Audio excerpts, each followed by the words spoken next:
Hello everyone, back today with a bit more of a kind of novel video for you.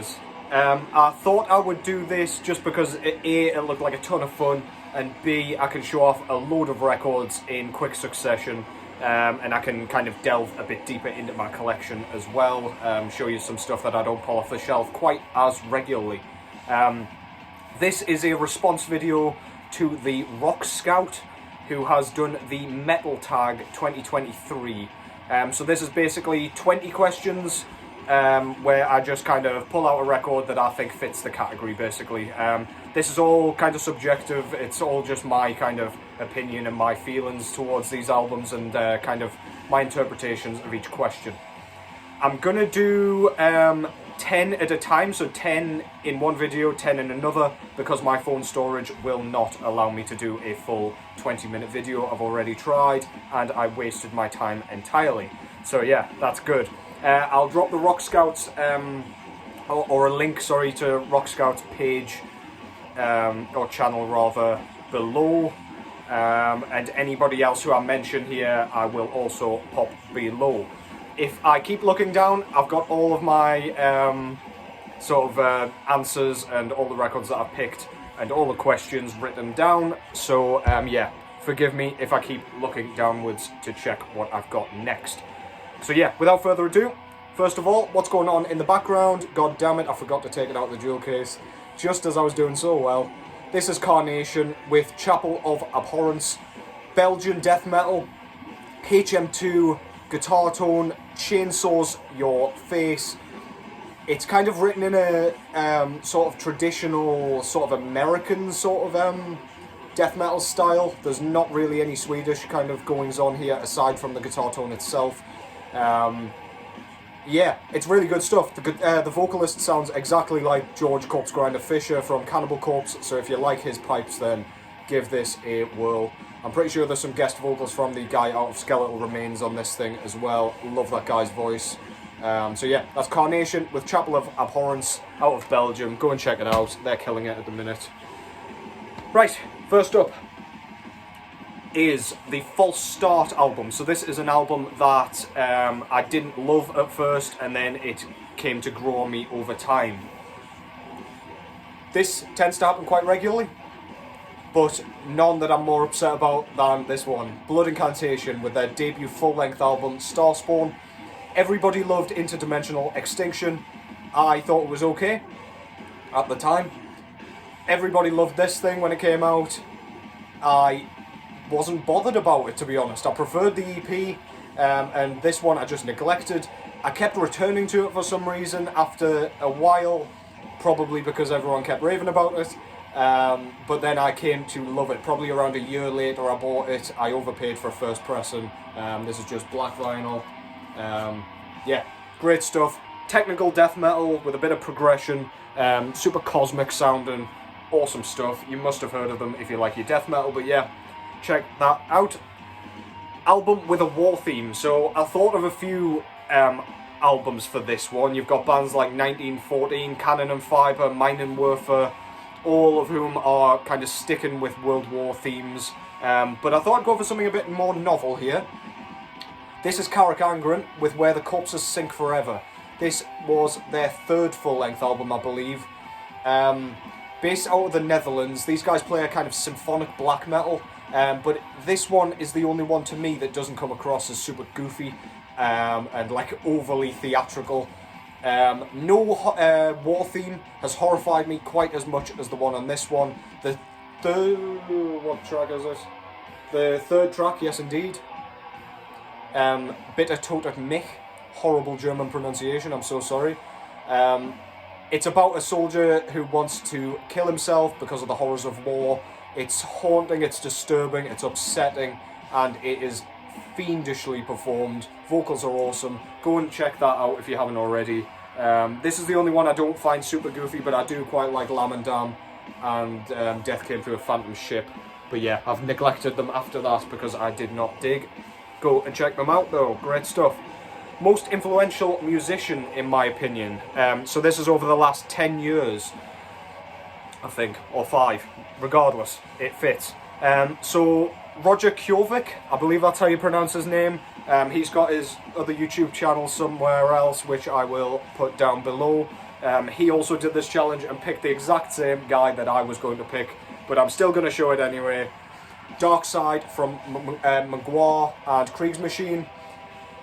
That guy's been blowing me away with his drumming for years. The accentuation with the ride symbols all around his kit are awesome. It's not even ride symbols, it's ride bells that he just uses all across his kit. Being a drummer, it's just like, I don't know, it's like mesmerising to watch.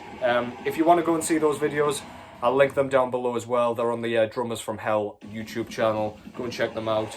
And I thought I'd pull a Mgła one off the shelf as well. One of my favourite albums of all time, Exercises in Futility. His drumming on this is mind-blowing. Absolutely mind-blowing. Next up, we've got Band on Your To See list. There's quite a few that I could pick for this one, to be honest. But this is probably the one that I want to go and see the most. This is MisÞyrming from Iceland. These play like a super dissonant form of black metal. So dissonant that it comes across as kind of melodic, which is completely contradictory. But I keep saying it anyway. It makes sense to me. Yeah, the intensity that these guys maintain, as well as the kind of really gentle melodic sections that they add in between the kind of sheer chaos, just to me makes it sound like it would make for a really interesting and intense watch live. So yeah, MisÞyrming, and go and check them out if you haven't already. That's their second full-length album there, and their most recent one from the very back end of last year is that one. Go and check those guys out, and yeah, hopefully they come to my neck of the woods fairly soon, because I would not mind going to see them. Number 5, an album that energizes you. No brainer for me. Granted, I don't really listen to anything other than energizing music. Nails with You Will Never Be One of Us. This is grind mixed with crust, mixed with noise. It is absolutely, and power violence as well. All of those genres just tells you how aggressive this goddamn thing is. If you want to get up and out of bed on a morning, put this in your headphones and it will destroy the bed. You will have to get up. It will force you out of bed. Yeah, great stuff. These guys are awesome live as well. I can't remember if they're still active, actually. I feel like they split up very briefly at least. But yeah, go and check this out, and their earlier work's stellar as well. Yeah, this will blow you away figuratively and literally. Number 6 now. Big Freeze. So this is basically an album cover that has ice or frost or snow on the front cover. I've got lots of black metal with frosty kind of vibes going on, but I've gone for a different vibe. This is death thrash band Solstice with their full self-titled full-length album Solstice. This is emphasis on the thrash. Rob Barrett's kind of side project from Malevolent Creation. Super violent, super angry, super aggressive and hateful. Riffs are awesome, very punky as well. Yelled vocals, no kind of gutturals going on here. Love the Ed Repka artwork of the dystopian city with everyone freezing to death. Absolutely love that. Some of my favourite artwork going.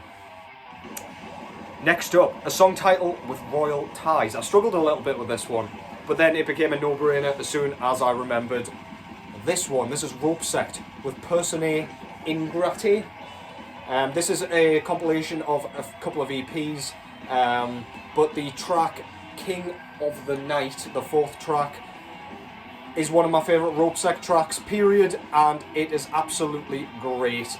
I don't feel like enough people are talking about this one still. It's death rock mixed with post-punk, really somberful and sad, but it's still quite catchy, really, really memorable. These guys are from Germany.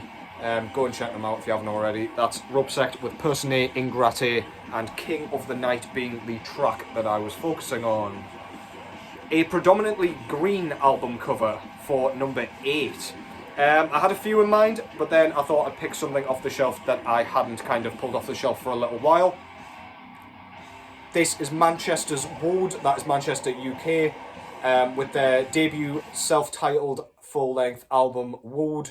These guys, from the beginning, were playing sort of just black metal on this one. They've kind of transformed into a bit of a black thrash and death hybrid recently, now that they've signed with 20 bucks spin. Yeah, but absolutely love the album cover. It shows like a giant church with some gravestones and stuff at the bottom with like a green tint. Looks really kind of creepy and eerie, and like you don't want to be caught there at any point, never mind in the dark. So yeah, if you're not familiar with these guys and you like your modern black metal, pretty much done in a straightforward way with kind of a little bit of an injection of thrash, check this out. Do yourself a favour. That came out through Vendetta Records originally. I believe 20 bucks spin repressed all of their albums, so go check that out. Next up, number 9. This is the penultimate one for this video, and then I will get straight on and record the second one. Storage is a pain in the arse. This is an album that I bought in 2021 and didn't manage to listen to in 2022. This is The Silver with Ward of Roses. This is the post-black metal, side project of the guys out of progressive death metal act Horrendous. So if you like those guys, definitely come and support these. This came out through Gilead Media. Super haunting, howled/shrieked vocals. The guy sounds in excruciating pain through the entire thing. I almost feel bad just listening to him and not going to fucking help him. Yeah, it's really kind of depressive. It's got like a depressive black metal vibe. So if any of that sounds good to you, check this out. This is awesome. I'm going to show you the variant of this one because I absolutely love it. Goes beautifully with the artwork there. That's Ward of Roses by The Silver. Not spoken enough about. And finally, number 10. There is 10 more. I will be back, don't you worry. This is the best find of 2022, and this is only a great find because I forgot it got a repress and then I stumbled across it in a record shop. This is Vio-lence with Eternal Nightmare. Classic Bay Area thrash metal. Done in the classic way. It pretty much sounds in production like every other thrash metal album, which is exactly what I want. I love that kind of early thrash sound. The vocals are kind of yelled. There's no harmonization. And very little technique by the sounds of it. He just sounds pissed off and like he wants to yell directly into your ears for the full runtime. Riffs upon riffs upon riffs. Absolutely love this thing. Super underrated somehow. Go and check it out. It's just been repressed through Relapse Records, as I was abruptly reminded when I stumbled across it.